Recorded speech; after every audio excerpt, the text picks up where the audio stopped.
Hello! Watching this video will help you write better Python programs for Raspberry Pi GPIO. It is my experience that not enough attention is paid to what happens when a program exits. As a result, often GPIO pins remain active after the program is terminated, leading to hard-to-trace unexpected behavior of the Raspberry Pi and even possible damage to the GPIO pins. In this video, I will demonstrate a number of problem scenarios around this subject and provide practical solutions to minimize them. Most of the solutions revolve around correct handling of various Linux operating system signals, which is applicable not just to the Raspberry Pi, but programming with Python on Linux in general. My examples use a very simple circuit consisting of a resistor and an LED, and I use the GPIO0 library. But the same issues and solutions are applicable to other circuits and GPIO libraries. Let's get started. Have a look at my program. All it does, it lights up the LED and then it waits for a signal. Let's run it and see it in action. The pause statement in line 10 of the program will wait until the program receives a signal which will tell the program what to do next. As pause is the last line, it is assumed that the program will end once a signal is received. The signal to terminate an interactive program under Linux is keyboard interrupt, otherwise known as SIGINT, invoked by pressing the Ctrl-C key sequence. Notice what happens when I do that. As you see, the program ends, LED turns off, and Python displays a diagnostic traceback message. GPIO0 library is sophisticated enough that under normal circumstances, simple components such as LEDs are deactivated automatically and the associated GPIO pins are reverted to default state. The traceback message is useful in debugging, but when a program is finished, it may be a good idea to turn it off. This is controlled by amending the code to specify what happens when the keyboard interrupt signal is received. Once this is done, Python will not display the diagnostic message anymore. Keyboard interrupt is handled through exceptions. All you need to do is add a simple try and except structure to your program. I typically use one large try block surrounding the main program section and have one exception handler at the end.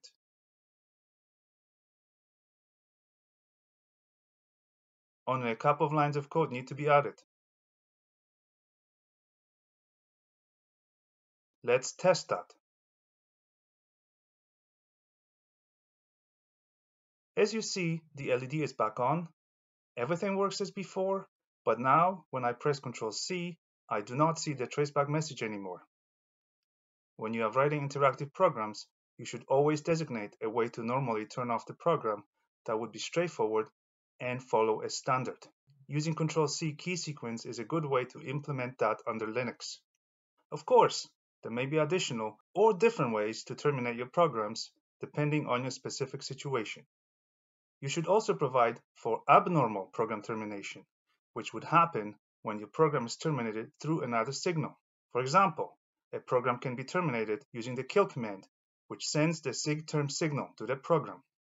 Let's have a look at how this scenario would play out right now. This time, I will run my program in the background. The syntax is similar to how I started my program before, with the addition of the ampersand sign at the end.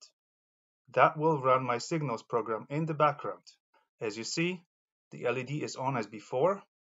I could bring the program back into foreground and use the Ctrl-C keyboard shortcut to shut it down as before, but this time I will use the kill command to terminate it.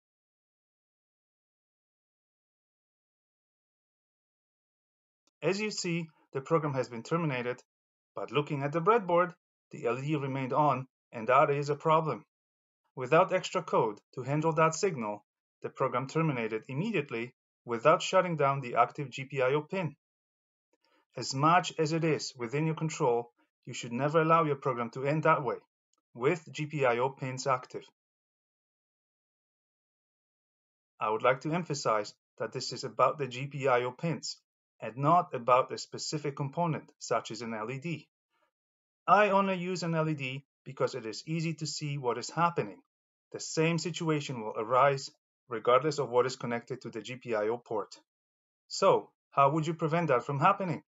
What you want here is to have the ability for your program to exit cleanly when killed and shut down the same way as with the keyboard interrupt signal. As it turns out, this cannot be handled with exceptions but there is a solution through the signals library and it's not that difficult to implement. Let me show you how to do that. We need some additional inputs from the signal library.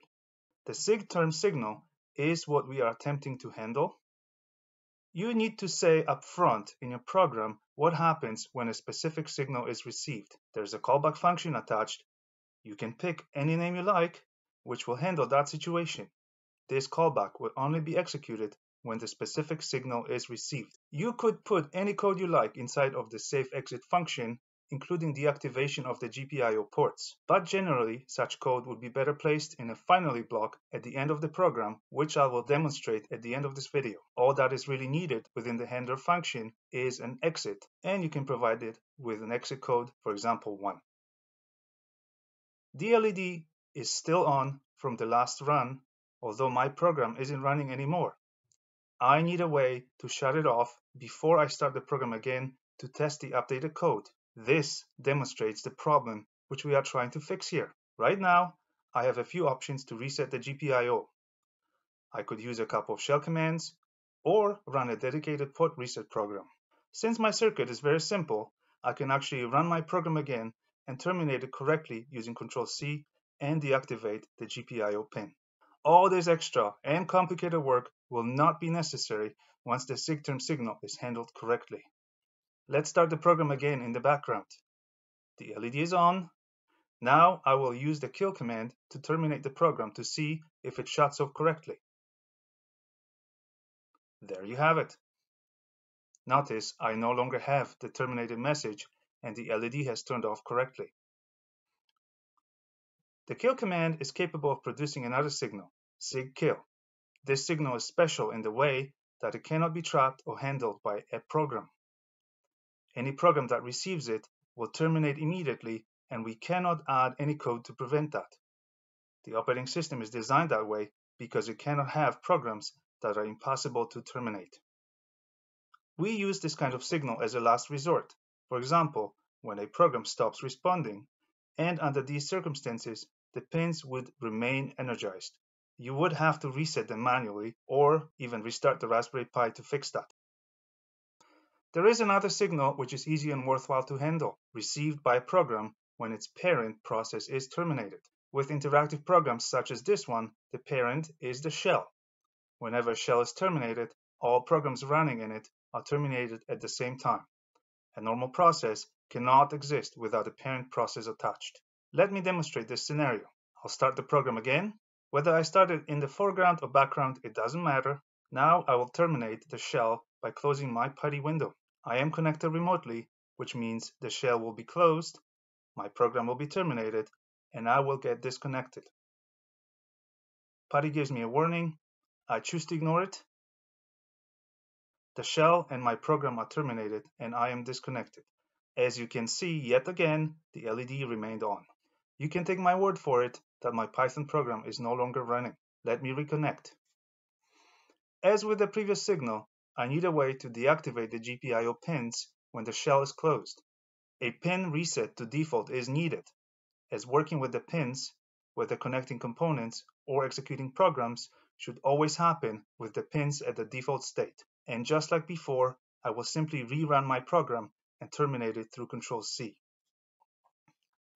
I would like to emphasize that this is not something I recommend. This is just a temporary workaround until proper shutdown procedures are in place.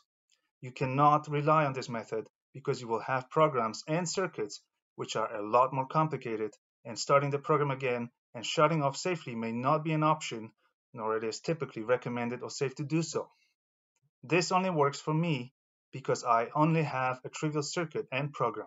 You should always provide a way for your programs to shut off cleanly and automatically without the need to perform manual steps, possibly quite complicated, to reset GPIO pins. You want to anticipate as much as possible and program that ahead of time. This is what we are doing. The signal produced when I close my PuTTY window is SIGHUP, and it can be handled in the same fashion as the standard kill signal.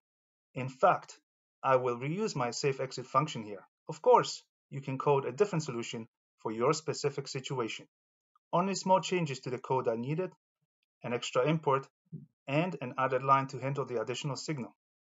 Let's test it. As before, I will run my program and close the PuTTY window.